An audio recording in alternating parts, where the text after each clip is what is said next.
Coucou, tu m'as dit que tu voulais savoir comment on faisait un Padlet. Du coup, je vais te montrer. Donc, tu ouvres Internet, évidemment, c'est plus simple. Hop, tu vas sur Padlet. Alors, bon, j'ai déjà un compte, donc je vais juste me déconnecter. Hop, alors. Donc, quand tu vas sur le Padlet, de base, la fiche d'accueil, c'est ça. Donc, bien sûr, on s'inscrit gratuitement. Alors, moi, j'ai déjà un compte, donc je vais juste sign up. Je vais prendre mon adresse, ce que j'en ai sur chaque truc, hein, pour créer mon compte. Et en fait, voilà, j'arrive sur la page de base. Donc, soit je peux rejoindre un Padlet, soit je peux créer un Padlet. Donc, nous allons créer un Padlet. Et après, tu as différents trucs. Tu peux faire une chronologie, une carte, une grille, un flux, un mur, des étagères. Alors là, moi, j'aimerais bien créer une étagère. Alors, comment ça va se passer? Voilà, c'est fait.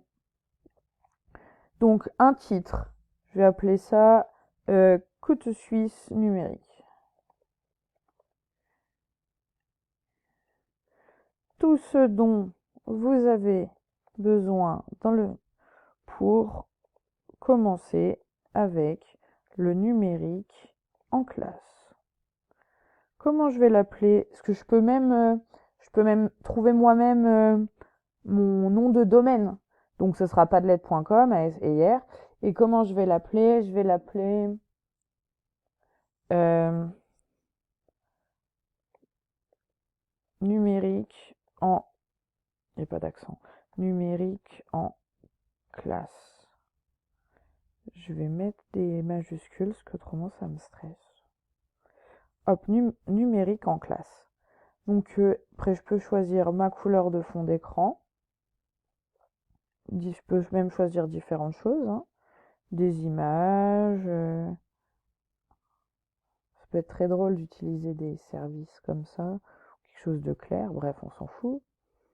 Je peux choisir la couleur de tout, l'écriture, la topographie. Euh, je peux autoriser ou ne pas autoriser les commentaires. Je vais autoriser si jamais il y a des questions. Hop. Je peux avoir besoin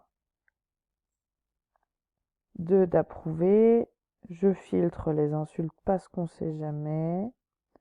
D'accord. Numérique en classe. Hop. Les réactions, on peut mettre des votes, comme on a fait pour les termes là. D'accord. Ou des likes. Moi, j'aime bien les likes. Suivant. C'est fini.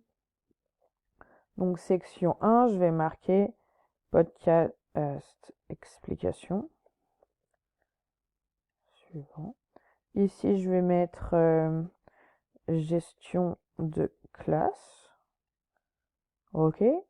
Après, création de contenu. OK. Après, inté- site intéressant. Voilà. Et ensuite, j'ai juste à ici rajouter des petits podcasts explications, chaîne YouTube. Et là, je vais mettre, par exemple, on va pas faire ça. On va marquer créer un QR code. Hop, j'ai besoin de retrouver mon adresse, de créer un QR code. Donc je vais sur mon YouTube, sur ma chaîne. J'ai une chaîne, attention, et j'ai 9 vues, hein. Attention. Hop, je partage le lien, je copie le lien, je retourne ici. Là, le petit lien, j'ai juste à coller. Et après, j'appuie sur la flèche. Là, j'attends que ça charge. J'ai un réseau vraiment compliqué aujourd'hui. Et je publie. Gestion de classe. Moi, je sais que j'aime bien utiliser Class Dojo. J'explique. Class Dojo est un site qui permet de créer des groupes, virgule. Euh, de nommer de manière aléatoire, virgule, mettre des points de participation, virgule, d'utiliser un chronomètre et un sonomètre. Voilà, je vais mettre le lien de Class Dojo.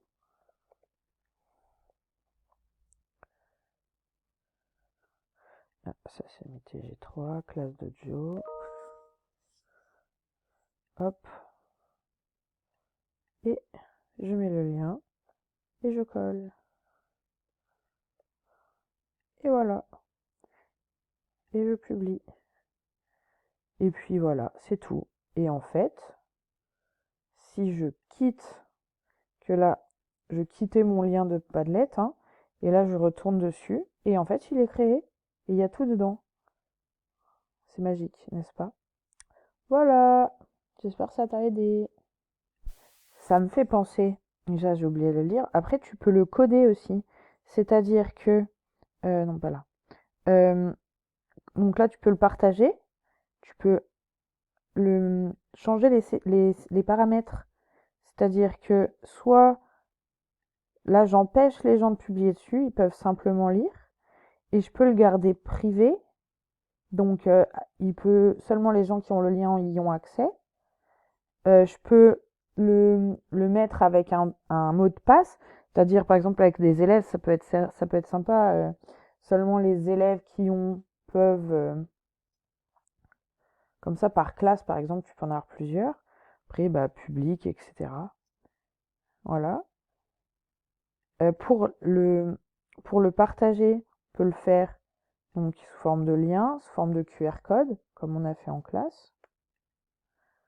Email, bon après, moi je sais que j'aime bien sur Classroom parce que je l'utilise. Hop, ça c'est pour le remettre à zéro, donc on est d'accord qu'on va pas le faire. Et là, les paramètres que j'ai utilisés au premier. Voilà, là je pense que c'est bon. Et ça c'est bah, pour changer les paramètres.